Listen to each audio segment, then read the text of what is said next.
Opinions and ideas expressed in the following Moraine Valley Broadcast Channel recording are those of its creators and do not represent the views of Moraine Valley Community College.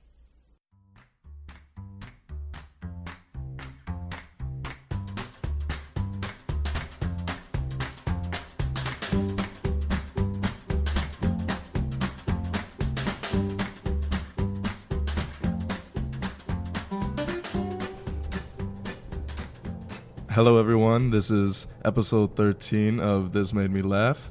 I'm Noe, I'm here with Rachel. Hi. And Arwa. Hi. And to kick things off, we're going to start off with my text that I chose, which was This Is the End, starring Seth Rogen, James Franco, Jonah Hill, and basically every other famous star in Hollywood. Just to summarize it a bit, it starts off with Jay Baruchel, and he goes to Hollywood to visit his friend Seth Rogen at a party, James Franco's house. It's a mansion party. There's so many people there and everything, and just Armageddon strikes out of nowhere. Just a post-apocalyptic comedy. Yeah, what did you guys think about the film?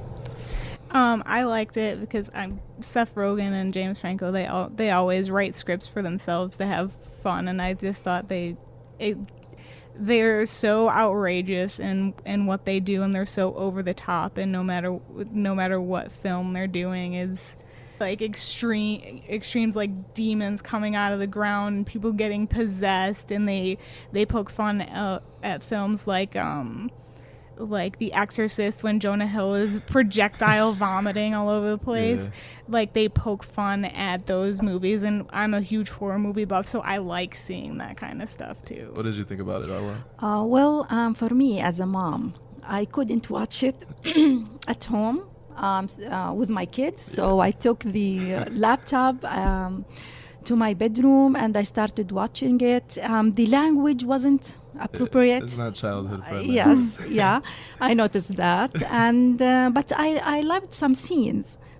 There was this huge hole in the ground, and people were falling in it, and one of them was telling Greg, please help me, and he said, no, it's too late, you are already in the hole. So yeah, that was so funny. And as I mentioned, for the language, it wasn't appropriate for kids. I love how there was no opening credits whatsoever. Like, just every character that's casted in this film is using their actual real life names. And I didn't even notice that there was no I opening credits. I didn't even notice that. Yeah, I noticed. That's something, like, if you take it out, like, I wouldn't notice, but that's cool. I didn't know that. It just starts off. Yeah. It's just their everyday life. And some background information that I looked up earlier today was that director Evan Goldberg, he had this game when he was filming the movie where he would try to see how many celebrities would say no to doing certain things that he wanted them to do for the film, and like when they say no, I can't do that, or I won't do that, and he said the only two people that he couldn't crack was Seth Rogen and James Franco.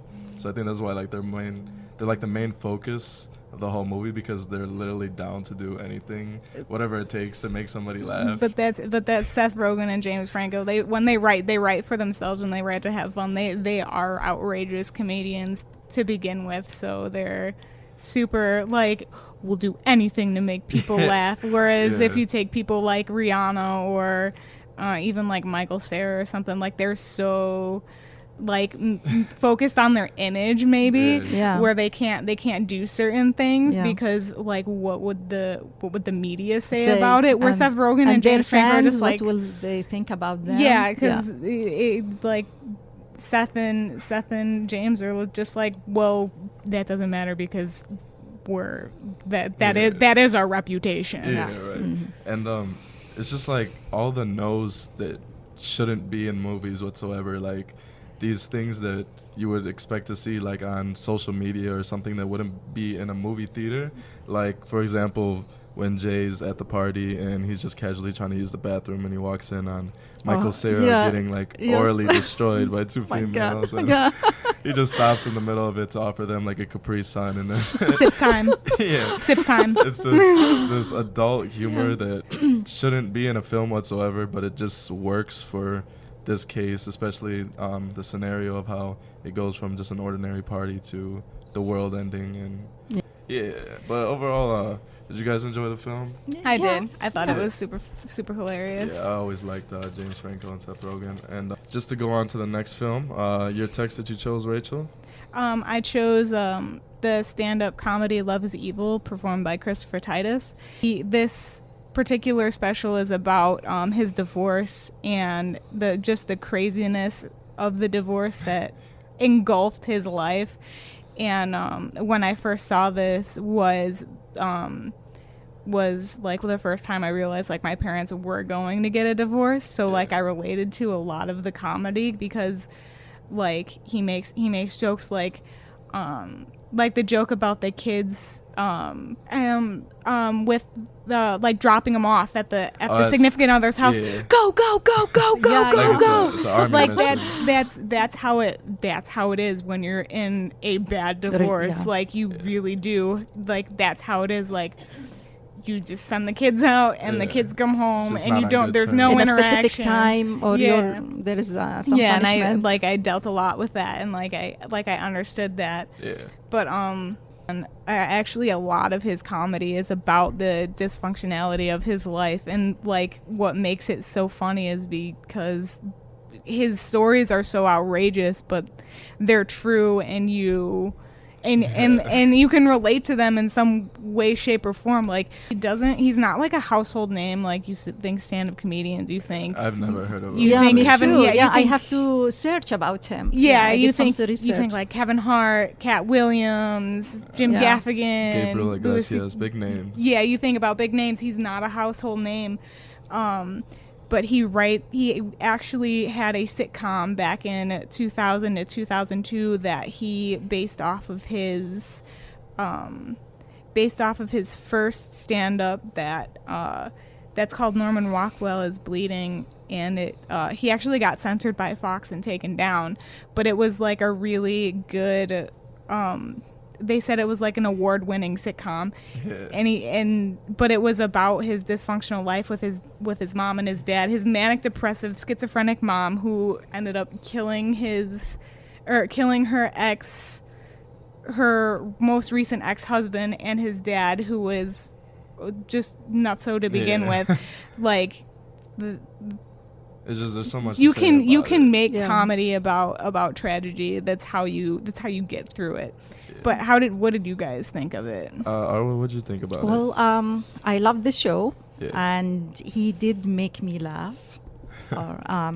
Especially when he said about his ex-wife when she stabbed him, and The he whole, said, why do you think you got Yeah, stabbed? yeah. Well, why did you get stabbed? Yeah, and then I'm sorry, you stabbed me. Yeah, I'm sorry I made you That was so funny. Yeah, his jokes are so. Yeah, I just love hilarious.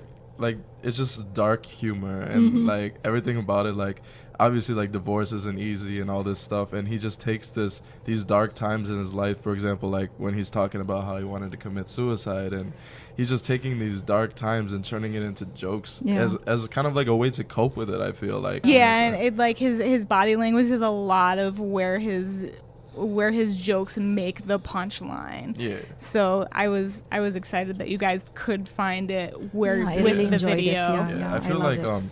that's probably the only disadvantage about his whole show was that he does use a lot of facial expressions. So if you aren't able to like view it and you only can listen to it, I feel like that's the only downside.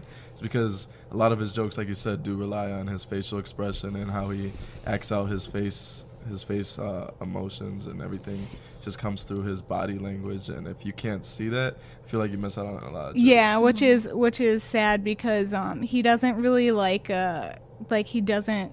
A reason why he's not a household name is because he doesn't allow Comedy Central to play his stand-ups because he's sick of them cutting down his 2-hour stand-up into 40 minutes to fit on TV. Yeah.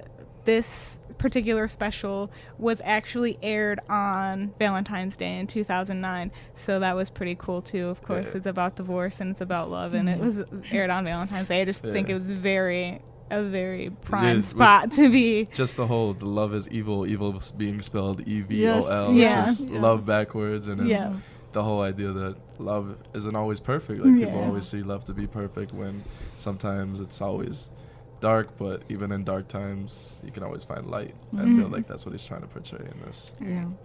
All right, moving on to the next film. Arwa, what did you have? Okay, I picked the Pink Panther movie, which was produced in 2006. Yeah. At the beginning, it was the first movie that I watched with my husband after we got married. Yeah. And we really enjoyed it, and we had a great time, and we enjoyed every minute of it. This movie is a comedy, mystery, and adventure movie. Yeah. It's starring Steve Martin and Beyonce. Steve Martin played the role of a clumsy and goofy French police inspector named Clouseau. He was assigned to solve the murder of a famous French soccer team trainer, and to find the famous diamond, Pink Panther diamond. He did so many silly stuff in the movie. The thing that made me laugh is his accent, his French accent that he used throughout the film, especially when he hired a special tutor to teach him how to speak English with no accent. And she asked him to say, "I would like to buy a hamburger." He was struggling with this sentence. He said, "I would like to buy hamburger." And oh my God, he was hilarious.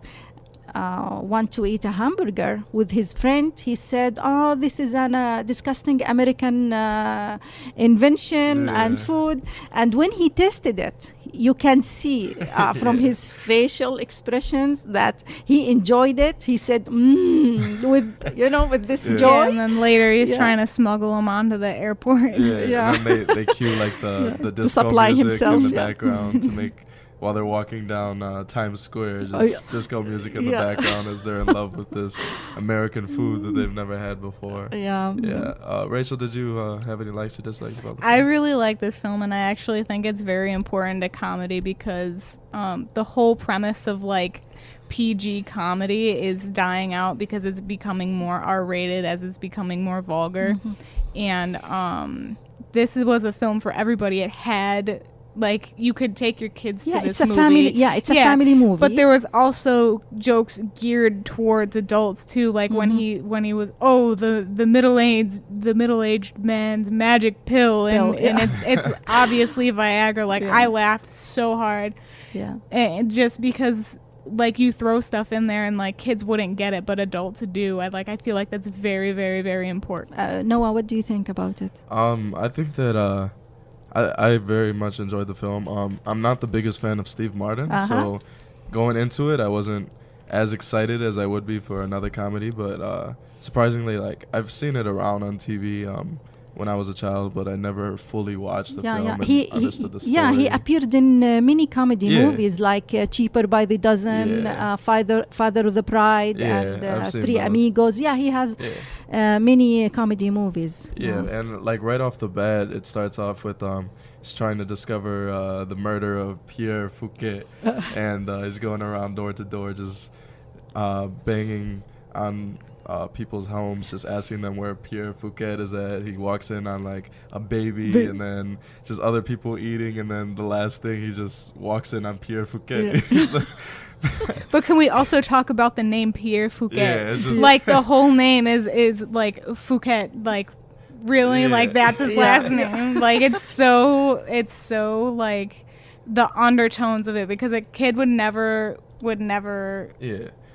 catch on to that. I feel like you have to, like, if I were to go back and watch the film again, I would catch so many more like hidden messages that I didn't catch the first time.